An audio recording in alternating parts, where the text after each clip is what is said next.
Bandera Reports Afternoon Edition. Isang puganteng may kinakaharap na kasong may kaugnayan sa child abuse ang naaresto ng operatiba sa Sultan Mastura. Ang detalye ibabalita ni Raiza Kamid. Kabanderang Raiza, ibandera mo. Bandera Live Report. Isang ginang na nahaharap sa kasong child abuse at matagal nang nagtatago sa batas, nadakip na ng PNP sa Sultan Mastura, Maguindanao del Norte. Ang ginang ay matagal nang pinaghahanap ng Siquijor PNP dahil umano sa kinakaharap nitong kasong child abuse.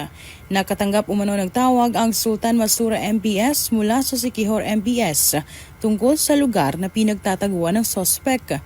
Agad naman itong inaksyonan ng PNP Pro-Bar at dito na natagpuan ang matagal nang nagtatagong sospek.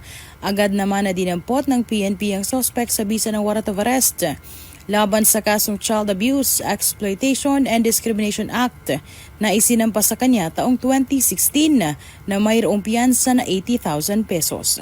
Hawak na ito ngayon ng Sultan Masura MPS para sa disposisyon at tamang dokumentasyon. Mula dito sa Bandera News TV Cotabato, Raiza Kamid, Basta Balita, ibandera mo. Afternoon Edition.